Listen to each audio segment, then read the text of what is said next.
एक महत्त्वाची बातमी, अस्लम शेख यांच्या विरोधात भाजप युवा मोर्चाचं आंदोलन। लोढाणा अस्लम शेख यांनी जीवे मारण्याची धमकी दिल्याचा आरोप झालेला आहे। मालाड मालवणीमधील दुकानं भाजप कार्यकर्त्यांनी बंद करायला लावली। भाजपचे हे कार्यकर्ते आक्रमक झाले। सरकार लावण करणार असं आहे, गेल्या 9 वर्षापासून 10 वर्षापासून गृह खातं त्यांच्याकडे आहे आणि गेल्या 8 वर्षापासून ते बुमाबुम करत आहे की ते रोहिंग्या आहेत, बांगलादेशी आहेत। 400 घरं तोडण्यात आली, 400 घरांना उद्ध्वस्त केला, म्हणजे पक्के घरं 25 वर्षाची जुनी घरं तोडण्यात आली। एकाला पकडला का बांगलादेशी? एक रोहिंग्या भेटला का तुम्हाला? आणि ज्या मुस्लिमच्या नावाने तुम्ही घरं तोडताय ते कोणाची घरं आहे? 60% पेक्षा जास्त जे आहे ते हिंदू लोकांची घरं तुम्ही तोडायचं काम केलं। एवढं मोठं पाप करत आहेत। ही जागा बेसिकली काय? हे झोपडा तोडून तुम्हाला कुठल्या बिल्डरला द्यायचं आहे, कोणाला द्यायचं आहे ते तर समोर येऊ द्या।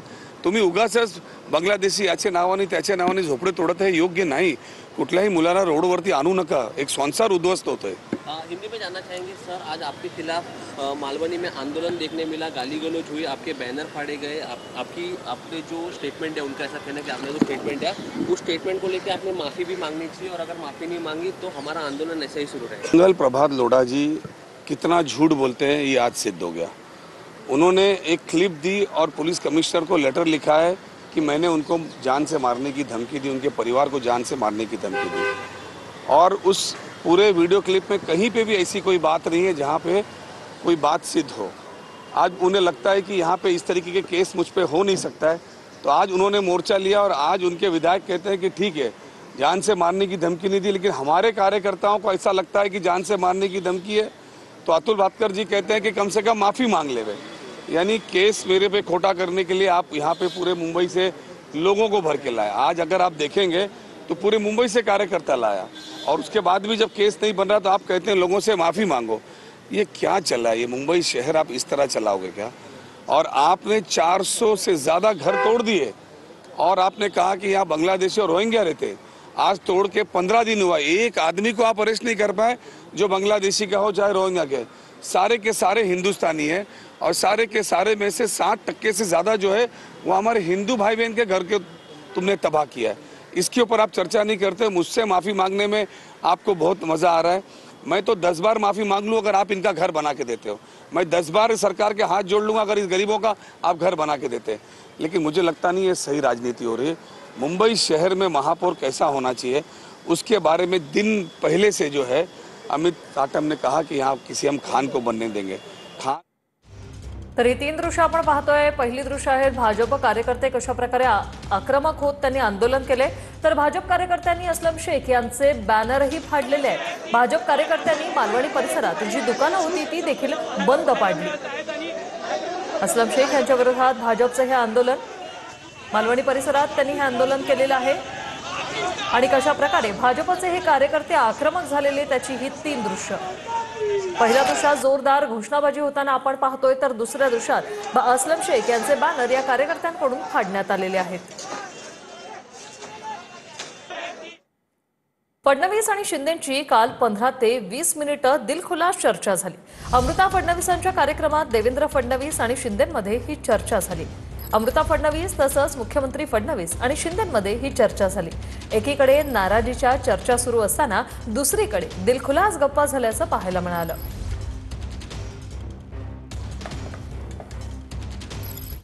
तर आमच्यात न बोलण्यासारखं काहीही घडलेलं नाही असं मुख्यमंत्री फडणवीसांनी स्पष्ट केले। कालच्या कार्यक्रमात आम्ही दोघेही एकत्र भेटलो, बोललो असंही फडणवीस म्हणालेत।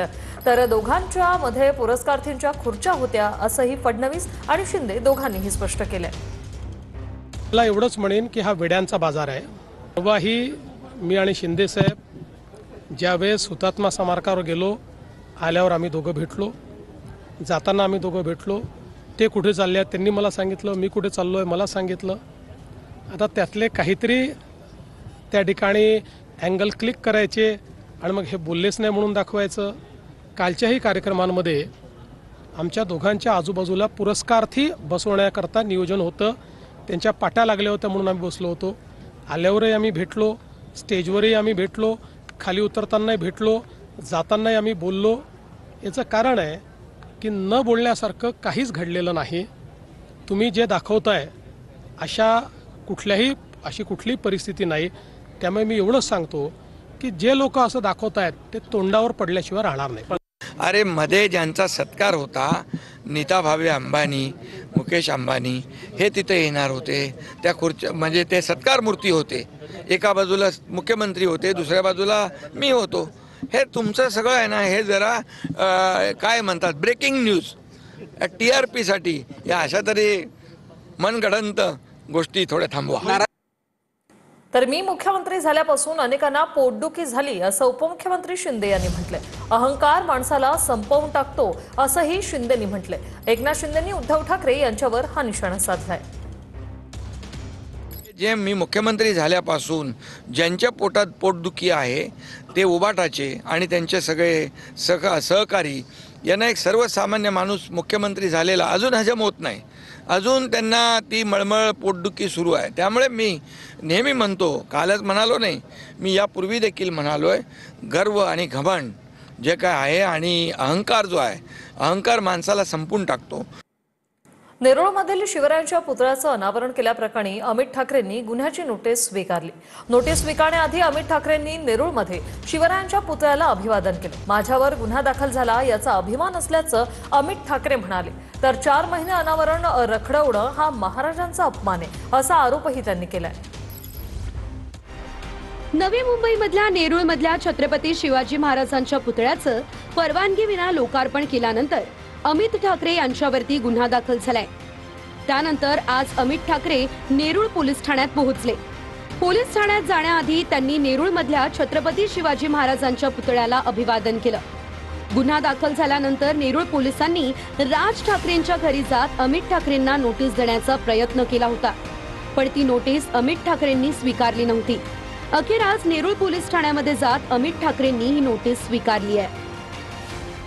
जे आम्ही तो कपडा घाणेरडा फाडला, महाराजांना पाण्याचा अभिषेक दिला, आमच्याकडे दूध नव्हतं पण पाण्याचा अभिषेक दिला, त्याच्यानंतर आम्ही त्यांची आरती केली आणि त्याच्यामुळे जर आमच्यावर कलम होत असतील तर मला अभिमान आहे. अजून टाकायचे तर टाका आणि ती नोटीस आहे, त्याच्यामुळे ह्याचा मला अभिमान आहे. मला अजिबात वाईट वाटलं नाहीये. पोलिसांचे जे मसिया होते त्यांना वाटलं केस करू शांत राहतील. केस केल्यावरती ठाकरेंना अजून ग्लो येतो. बघताय ना माझा नेता कसा खुललाय. अमित ठाकरेंनी जे केलं ते काय चुकीचं केलं का? महाराज आतमध्ये बंदिस्त आहेत. अतिशय धूळ घाण असं त्या कपड्यावर पडलेलं होतं आणि महाराजांना त्याच्यातून या धूळ घाणीच्या पुतळ्यांना त्या मुक्त केलं. हा गुन्हा आहे. या महाराष्ट्रात तो गुन्हा होऊ शकतो. स्मृती मंधानाचा विवाह सोहळा पुढे ढकलण्यात आलाय. स्मृतीचे वडील श्रीनिवास मंधाना यांना हृदयविकाराचा झटका आला. स्मृतीच्या वडिलांवर सांगलीतील खासगी रुग्णालयात उपचार सुरू आहेत. लग्न मंडपातच स्मृती मंधानाच्या वडिलांना हृदयविकाराचा झटका. स्मृती आणि पलाशचा विवाह सोहळा पुढे ढकलला. भारतीय महिला क्रिकेट टीमची उपकर्णधार स्मृती मंधाना आणि संगीत दिग्दर्शक पलाश मुच्छल यांचा विवाह सोहळा आता पुढे ढकलण्यात आलाय. आज दुपारी 4:30 वाजताचा लग्नाचा मुहूर्त होता. सांगलीमधील मंधाना फार्म हाऊस विवाह सोहळ्यासाठी सजलं होतं. मात्र लग्न मंडपातच स्मृती मंधानाच्या वडिलांना हृदयविकाराचा झटका आला. त्यांना तातडीने सांगलीमधील खासगी रुग्णालयामध्ये उपचारासाठी दाखल करण्यात आलं. यानंतर लग्नस्थळावरून सर्व डेकोरेशन काढण्यात आलं. आलेल्या पाहुण्यांनाही परत पाठवण्यात आलं. वडिलांची तब्येत पूर्ण बरी झाल्यानंतरच लग्न करणार असा निर्णय स्मृतीनं घेतलाय.